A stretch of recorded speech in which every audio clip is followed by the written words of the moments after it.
എന്റെ പൊന്നു രാധികെ, നിനക്ക് ഈ കല്യാണത്തിൽ നിന്ന് ഈ ലാസ്റ്റ് നിമിഷമെങ്കിലും പിന്മാറിക്കൂടായിരുന്നോ? ഈ കല്യാണം നിന്റെ നല്ലതിന് വേണ്ടിയാണെന്ന് നിനക്ക് ഇപ്പോഴും ഞാൻ ഇത്രയും പറഞ്ഞു തന്നിട്ടും തോന്നുന്നുണ്ടോ? തനിക്ക് മുൻപിൽ ജീവനുള്ളൊരു പാവ പോലെ ഇരിക്കുന്ന രാധികയുടെ ഇരു ചുമലിലും പിടിച്ചു കുലുക്കി ലിജി ചോദിക്കുന്നതിന് വരണ്ട ഒരു ചിരി മാത്രമാണ് രാധികയുടെ മറുപടി. ആദ്യം താലി കെട്ടിയവന്റെ കൂടെ 4-5 വർഷം ജീവിച്ചിട്ടും അവന്റെ ഒരു കുഞ്ഞിനെ പ്രസവിക്കാൻ കഴിവില്ലാത്ത സ്വന്തം ഭർത്താവ് എന്റെ അരികിൽ നിന്ന് എഴുന്നേറ്റ് അന്യ സ്ത്രീകളെ തേടി പോകുന്നുണ്ടെന്ന് അറിഞ്ഞിട്ടും അത് തടയാനോ ഇയാളെ വിലക്കാനോ കഴിവില്ലാതെ എല്ലാറ്റിലും ഉപരി ഇപ്പോൾ അതേ ഭർത്താവ് ഇനി അയാൾക്കൊപ്പം ഭാര്യയായി ഞാൻ വേണ്ടെന്ന് പറഞ്ഞു ഉപേക്ഷിച്ച എനിക്ക് എന്ത് മേന്മയുണ്ടായിട്ടാണ് ലിജി ഞാൻ ഈ വിവാഹത്തിൽ നിന്ന് പിന്മാറേണ്ടത്? എന്ത് കാരണമാണ് ഞാൻ ഈ വിവാഹത്തിൽ നിന്ന് ഒഴിയാൻ എൻ്റെ വീട്ടുകാരോട് പറയേണ്ടതെന്ന് കൂടി നീ എനിക്ക് പറഞ്ഞുതാ ലിജി. നിസ്സഹായതയോടെ അങ്ങേയറ്റത്ത് നിന്ന് ഹൃദയം പിടയും നോവോട് ചോദിക്കുന്നവളോട് എന്തു മറുപടി പറയണമെന്ന് ആലോചിച്ച് മൗനമായി അവളെ നോക്കി ലിജിത. കഥകളിലും നോവലുകളിലുമൊക്കെ വായിക്കും പോലെ ദയനീയതയുടെ അങ്ങേയറ്റത്തുള്ളൊരുത്തി. അതാണിപ്പോൾ ലിജിയുടെ മുൻപിൽ രാധിക. കാര്യമായ പഠിപ്പോ പിടിച്ചു നിൽക്കാൻ സാമർഥ്യമോ ഇല്ലാത്തൊരുവൾ. കെട്ടിച്ചു വിട്ടാൽ ബാധ്യത തീർന്നെന്നും കെട്ടിച്ചു വിട്ട പെൺമക്കൾ ബന്ധമൊഴിഞ്ഞ് തിരികെ വന്നാൽ കുടുംബം മുടിയുമെന്നും ചിന്തിക്കുന്ന മാതാപിതാക്കളുടെ മകൾ. അതിലെല്ലാം ഉപരി നാടുനീളെ പെണ്ണുപിടിച്ച് നടക്കുന്ന ഒരുവനെ മച്ചിയെന്ന് പറഞ്ഞു ഉപേക്ഷിച്ചവൾ. അവളുടെ ചോദ്യത്തിനും അവളോടൊരു മറുപടി താൻ പറയണമെങ്കിൽ അത് അവളുടെ ജീവിതത്തിന്റെ സുരക്ഷ കൂടി നോക്കി വേണമെന്ന് കണ്ടതും മറുപടി ഏതുമില്ലാതെ രാധികയെ നിസ്സഹായതയോടെ നിസ്സംഗതയോടെ നോക്കി നിന്നു ലിജിത. ലിജിയുടെ ഉത്തരമില്ലാത്ത ഇരുത്തം രാധികയുടെ ചുണ്ടിൽ ഒരു വരണ്ട പുഞ്ചിരി നിറച്ചു. ഉപദേശിക്കാൻ ആർക്കും സാധ്യമാണെന്ന് കഴിഞ്ഞുപോയ ദിവസങ്ങൾ കൊണ്ട് അത്രയും മനസ്സിലാക്കിയിട്ടുണ്ടവൾ. ലിജി, അവളെയും കൂട്ടി ഇറങ്ങി വാ, ചെക്കനൊക്കെ വന്നിട്ടുണ്ട്. വേഗം രണ്ടൊപ്പിട്ട് അവളെ അവന്റെ കൂടെ പറഞ്ഞയച്ചിട്ട് വേണം എനിക്കും ഇവളുടെ അച്ഛനും ഇന്ന് രാത്രിയെങ്കിലും സ്വസ്ഥമായി ഉറങ്ങാൻ. രജിസ്റ്റർ ഓഫീസിന്റെ മുറ്റത്ത് വന്ന് നിർത്തിയ അയാളുടെ രാധികയുടെ രണ്ടാമത് വിവാഹം കഴിക്കാൻ പോകുന്നവന്റെ കാർ കണ്ടതും രാധികയുടെ അമ്മ വന്ന് പറഞ്ഞ വാക്കുകൾ ലിജിയിൽ സങ്കടം നിറച്ചെങ്കിലും യാതൊന്നും സംഭവിക്കാത്ത പോലെ അമ്മയ്ക്കൊപ്പം മുന്നോട്ട് നടന്നിരുന്നു രാധിക. തന്റെ കൂട്ടുകാരിയെ ഓർത്ത് അവളുടെ ഇനിയുള്ള ജീവിതത്തെ ഓർത്ത് നിറഞ്ഞുപോയി ലിജിതയുടെ മിഴികൾ.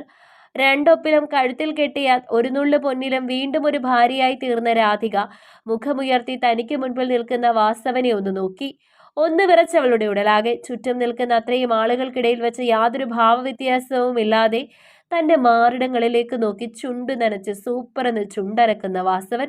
രാധികയുടെ കണ്ണുകൾ പെട്ടെന്നൊരു ആശ്രയം എന്നോണം തന്റെ അമ്മയെ നോക്കിയതും കണ്ടു. വാസവന്റെ പ്രവൃത്തി കണ്ട് അയാളിൽ നിന്ന് മുഖം വെട്ടിക്കുന്നവരെ. അമ്മ, ഞാൻ എങ്ങനെയാണ് അയാൾക്കൊപ്പം? എനിക്ക് പറ്റില്ല. അവസാനമായി ഒന്നുകൂടി തന്റെ രക്ഷയ്ക്കായി ശ്രമിച്ചു രാധിക. കെട്ടിയ പെണ്ണുങ്ങളോട് അങ്ങനെയൊക്കെ തന്നെയാണ് ആണുങ്ങൾ. അതിനൊക്കെ വേണ്ടി തന്നെയാണ് അവർ നിന്നെ കെട്ടണത്. ഒരമ്മ മകളോട് പറയാൻ പാടില്ലാത്ത വാക്കുകൾ യാതൊരു ദയയുമില്ലാതെ അവളുടെ മുഖത്തേക്ക് നോക്കി പറഞ്ഞിട്ട് അച്ഛനരികിലേക്ക് ഒട്ടി നിന്നു അവളുടെ അമ്മ.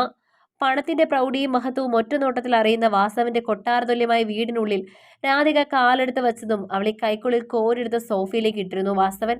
നിന്റെ എല്ലാ ചിലവും ഏറ്റെടുത്ത് നിന്നെ ഞാൻ സംരക്ഷിക്കുന്നതിന് നീ എനിക്ക് പകരം തരേണ്ടത് നിന്റെ ഈ ശരീരമാണ് രാധികെ. അത് ഞാൻ വീട്ടുകാരോട് പറഞ്ഞിട്ടുണ്ടല്ലോ. ലാഭമില്ലാത്ത കച്ചവടം വാസവൻ ചെയ്യാൻ അറിയില്ലടി. കാതിലയാളുടെ മുരളിച്ചയോടെയുള്ള സംസാരം കേട്ടതും ഒന്ന് എതിർക്കാൻ പോലും സാധിക്കാത്ത വിധം രാധിക ഭയന്നു കിടന്നതും അവളെന്ന പെണ്ണിന്റെ ശരീരത്തിലേക്ക് അവളുടെ അനുവാദം ഏതുമില്ലാതെ കടന്നു കയറിയിരുന്നു വാസവൻ.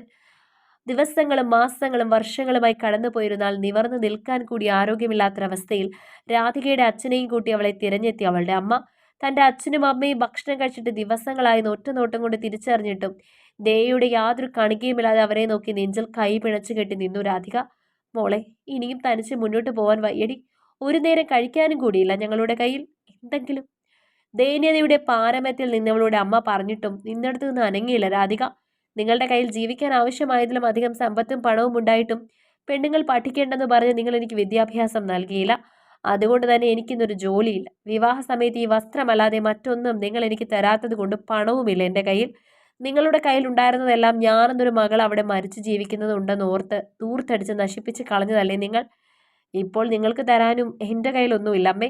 രാധികയുടെ സംസാരവും പെരുമാറ്റവും അവളുടെ അമ്മയിൽ ദേഷ്യം നിറച്ചത് പെട്ടെന്നാണ്. നിന്റെ കയ്യിൽ ഒന്നുമില്ലെന്ന് അറിഞ്ഞിട്ടും നീ 3 നേരവും മുണ്ടുറങ്ങി ഉടുത്ത് ജീവിക്കുന്നില്ലേടി? അതിലൊരു പങ്ക് തന്നാൽ മതി നീ. മകളോട് യാതൊരു നീതിയും പുലർത്തിയില്ലെങ്കിലും അവൾക്ക് മുൻപിൽ താഴാൻ വയ്യാത്ത ശബ്ദം ഉയർത്തിയവൾ. അത് കേട്ടതും സ്വയം പുച്ഛിക്കുന്ന ഒരു ചിരി തെളിഞ്ഞവളിൽ. ഒപ്പം ഓരോ രാത്രിയും അയാൾക്ക് കീഴിൽ അയാളുടെ പരാക്രമങ്ങൾ സഹിച്ച് കണ്ണീര് വാർക്കുന്ന തന്നെ മനക്കണ്ണിൽ കണ്ടവൾ. ജന്മം തന്നവരിത്തിരി ദയ കാണിച്ചിരുന്നുവെങ്കിൽ താനിതൊന്നും അനുഭവിക്കേണ്ടി വരില്ലായിരുന്നു എന്ന ചിന്ത ഉള്ളിൽ വന്നതും അമ്മയെ ക്രോധത്തോടെ നോക്കിയവൾ. ഞാൻ ഉണ്ണുന്നതും ഉടുക്കുന്നതും എനിക്കാകെ സ്വന്തമായുള്ള എൻ്റെ ഈ ശരീരം അയാൾക്ക് അയാളുടെ ഇഷ്ടത്തിന് വിട്ടു നൽകിയിട്ടാണ്.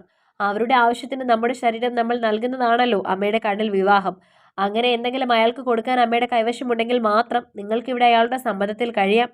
അയാൾക്ക് ലാഭവും നേട്ടവും ഉള്ളത് മാത്രമേ അയാളൊന്നും സ്വീകരിക്കാറുള്ളൂ. മറക്കണ്ട അത്. പറയാനുള്ളത് പറഞ്ഞു കഴിഞ്ഞതും പിന്നീട് അവരെ ഒന്ന് തിരിഞ്ഞു നോക്കാതെ വീടിനകത്തേക്ക് നടന്നു രാധിക.